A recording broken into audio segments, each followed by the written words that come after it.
Olá pessoal, vamos aqui ao quarto vídeo desta primeira série e nós vamos começar falando sobre obreiros.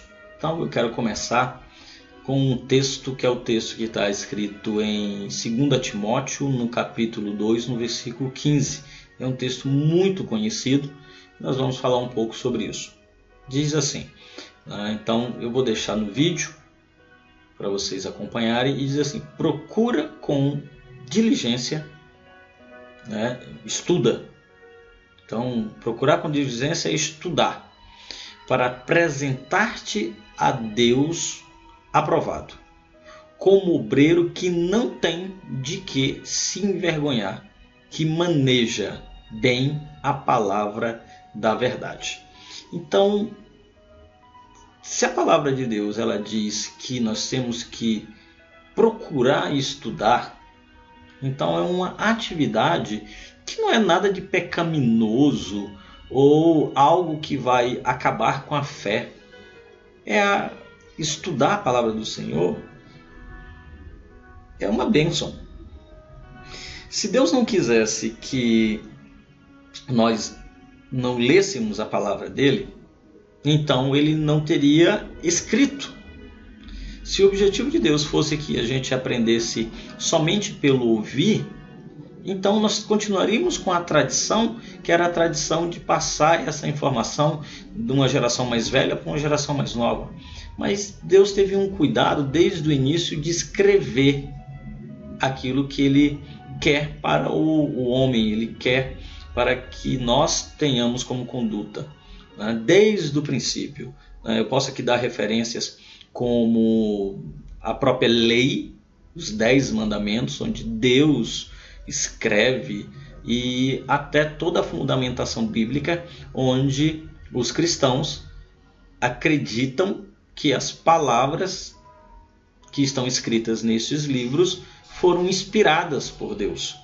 Então, se as palavras foram inspiradas por Deus, precisamos então nos esforçar, estudar para apresentar a Deus de forma aprovada. Então, ser aprovado significa estudar, conhecer a vontade de Deus, aquilo que ele escreveu, e colocar em prática, como obreiro que não tem de que se envergonhar e que também maneja bem a palavra da verdade. Partindo desse princípio, nós vamos começar o nosso estudo, como prometido, com algumas funções. Vamos começar pela função que é a função de obreiro. Eu vou colocar aqui na tela a referência para que a gente possa colocar em prática. Isso está em Crônicas.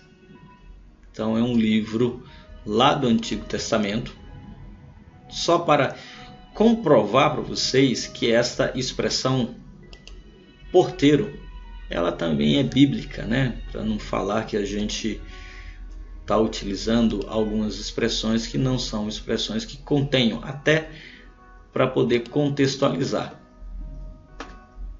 Aqui eu escolhi esse texto, que é o texto que está em 1 Crônicas, no capítulo 9, versículo 21, que fala assim: e Zacarias, filho de Messemias, porteiro da porta da tenda da congregação. Eu não vou aqui entrar já no mérito de qual era a atividade desse porteiro na porta da congregação, porque nós teremos um momento de estudo para isso. Mas eu quero trazer algumas boas práticas sobre a atividade de porteiro. Boas práticas, como o curso é um curso interdenominacional, então a gente vai tentar trazer aqui as melhores práticas como exemplo para que ele possa ser seguido futuramente, ok? Bom, então falando agora do porteiro, já falando da referência, então o porteiro ele tem o papel vital que está em sintonia espiritual para entender, para discernir quais os objetivos daquelas pessoas que estão entrando na igreja, entrando no templo. Então, das principais atividades é cumprimentar as pessoas. Então se cumprimenta, ou com boa noite, seja bem-vindo, a paz do Senhor, da forma que for costume cumprimentar na denominação que você está frequentando. Uma outra função muito importante é de mostrar onde que a pessoa vai poder sentar. Então, qual é o assento mais indicado?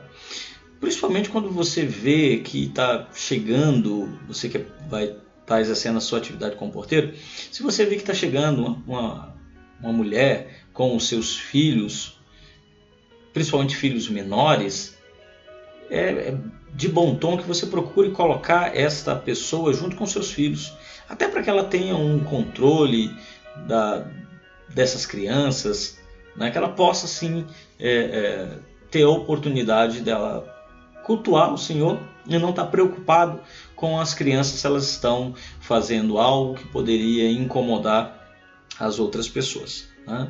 Uma outra atividade muito importante do porteiro é ele identificar as pessoas, anotando o nome do visitante, procurando saber se essas pessoas exercem alguma atividade eclesiástica, até porque tem pessoas que gostam de ser tratadas pela posição eclesiástica que elas exercem em outros lugares. Então, anotar o nome da pessoa que está visitando e essa posição eclesiástica para depois ser levada para o dirigente ou para o pastor que está lá conduzindo a liturgia do culto. Então, para que ele possa fazer as apresentações devidas no momento oportuno. É importante lembrar que o papel do porteiro é levar o assento na nave, né, na área comum da igreja. O pastor, ele que tem a autonomia de convidar essa pessoa para se juntar a ele, ou onde as pessoas costumam falar do altar, ou no local em destaque. Isso deixe para a atividade, que é a atividade do pastor da igreja, porque é uma responsabilidade e uma atribuição específica dele, ok?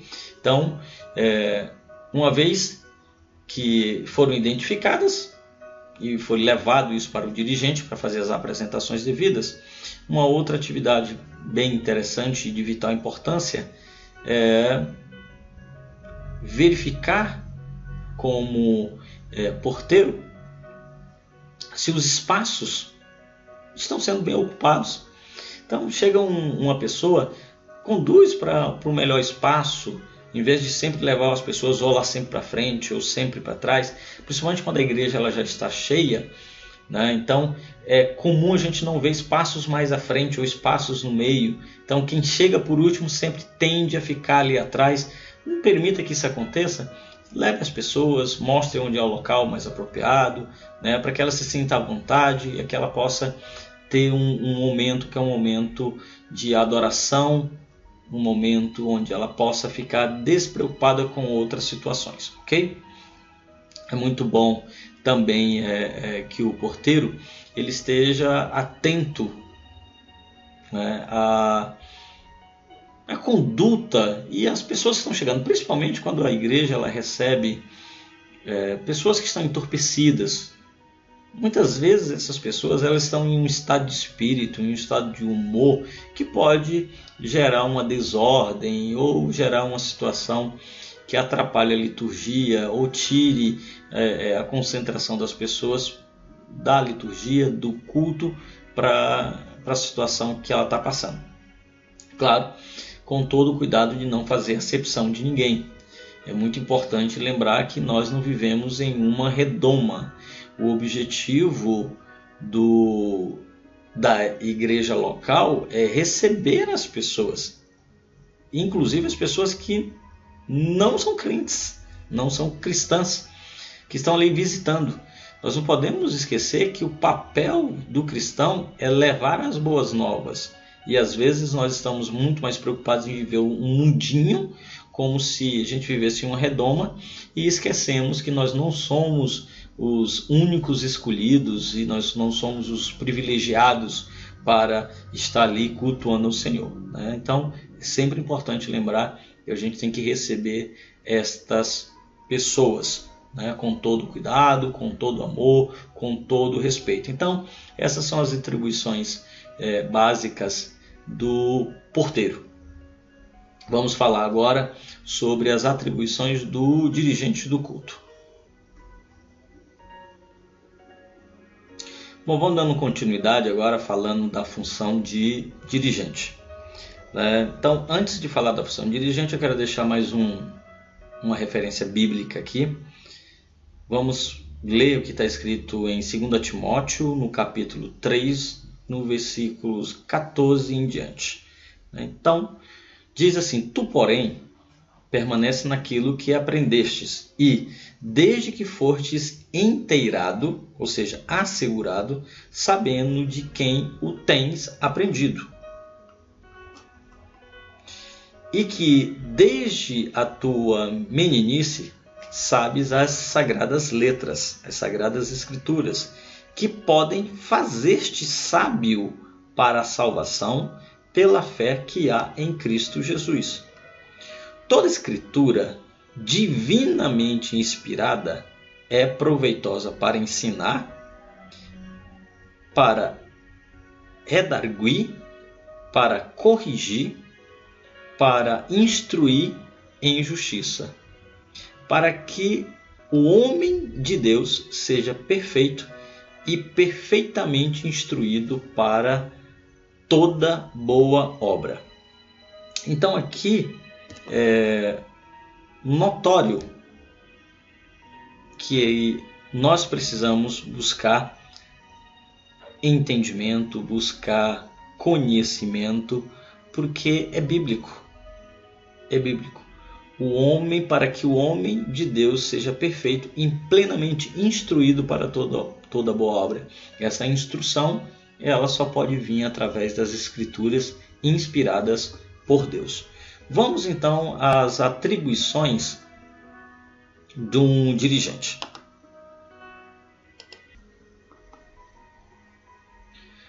Bom, como atribuições do dirigente, nós podemos verificar algumas das situações mais comuns. A função do dirigente é desenvolver a liturgia. Então é muito importante que ele conduza com sabedoria esta atividade. Então, primeiro, ter um contato prévio com um pastor, checando com ele se ele vai trazer algum convidado. Isso é muito importante, até para que quando esse convidado chegue, você o chame pelo nome. Todo mundo gosta de ser bem recebido, todo mundo gosta de ser tratado pelo próprio nome. Então, tenha esse contato prévio com o pastor sobre visitantes que estarão ali durante o momento do culto. Outra boa prática do dirigente é ser pontual, chegando com antecedência do início da cerimônia. Então, para que chegar com antecedência? Para poder checar a abertura do templo, se está aberto o templo, se não houve nenhum problema com chave e etc. Checar a limpeza, checar se as dependências estão organizadas, verificar se tem algum problema na estrutura, uma lâmpada queimada, coisas do tipo. Fazer a checagem dos equipamentos de som e, claro, que se tiver algum problema, providenciar a solução.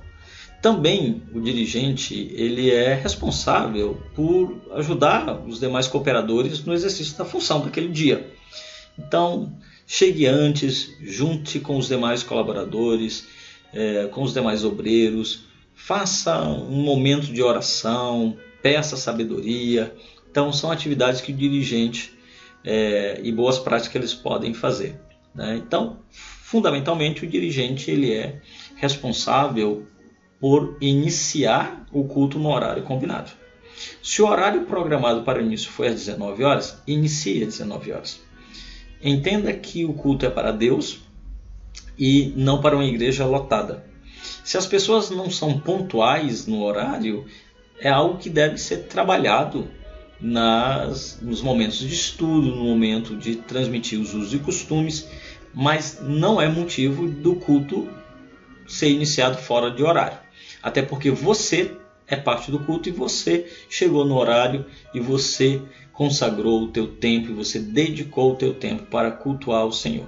Bom, inicie com algumas práticas, são práticas comuns. Iniciar o culto com uma oração, seja você dirigente fazendo, ou melhor ainda, dando oportunidade para alguém fazer essa oração de abertura, entendendo que o seu papel de dirigente é distribuir essas atividades litúrgicas para que a igreja ela participe de forma ativa no culto e não de uma forma simplesmente passiva. Então, dê essa oportunidade para alguém fazer uma oração inicial. Após essa oração inicial,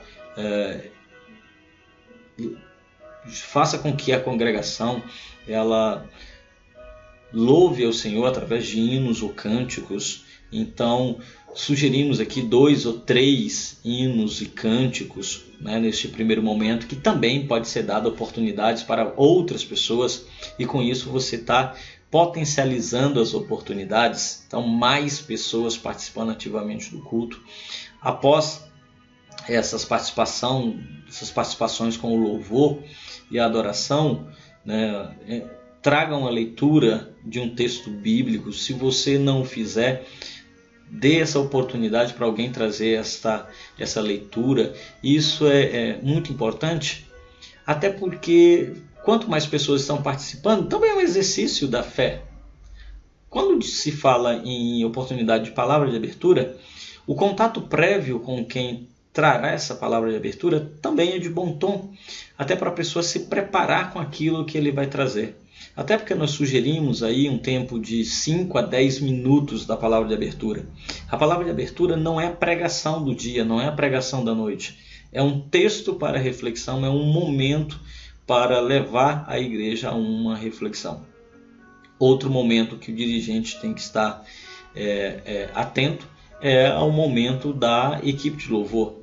Então, o momento que a equipe tem que se preparar para entoar os cânticos e louvores, né, que é uma atividade muito importante durante a adoração no culto público. Traga esta oportunidade e sugerimos 2 ou 3 cânticos para que não se tome tanto tempo, mas também não seja algo de forma apressada, ok? Outros momentos nessa liturgia, temos o momento que é o momento da apresentação de dízimos e ofertas, que é um momento muito importante também da adoração. Trazer ofertas, entregar uma oferta, seja ela financeira ou seja uma oferta apenas da presença da pessoa, é muito importante que a igreja não esqueça desse momento, o momento de ofertar, tanto através da espécie financeira, como a oferta do reflexão, ofertar. Bom, um outro ponto litúrgico que o dirigente tem que estar atento é o momento de transferir e transmitir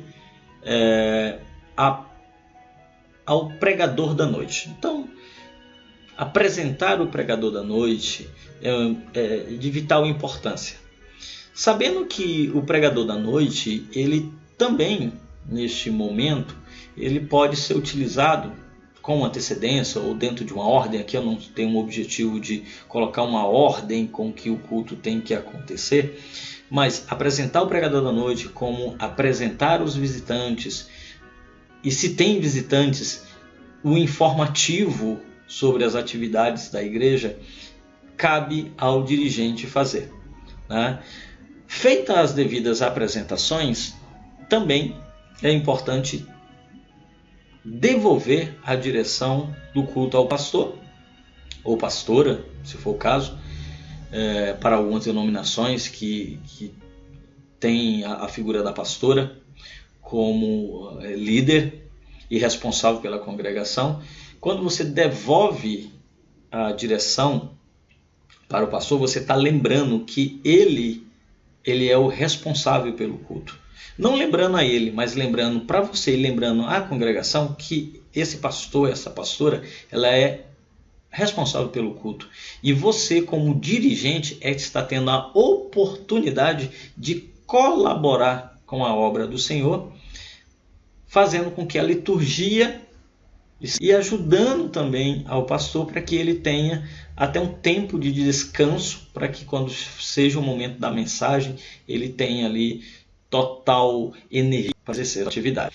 Apresentou-se o pregador da noite, devolve-se a direção para o pastor, e esse pastor ou ele faz oração pelo pregador, ou chama-se alguém para fazer a oração, caso ele seja o pregador da noite. Mas a partir desse momento a direção já está de volta com o pastor, e aí ele dá continuidade ao culto, né? Que o culto vai transcorrer com pregação, o culto vai transcorrer com bênção apostólica, o culto vai transcorrer com outras atividades que cada uma denominação pode definir, mas aqui apenas transmitindo para o dirigente algumas das boas práticas, né? São práticas que você pode começar um culto ali por volta das 19 horas e tranquilamente encerrar esse culto por volta das 21 horas, dando 10 oportunidades, 11 oportunidades para cada pessoa, né?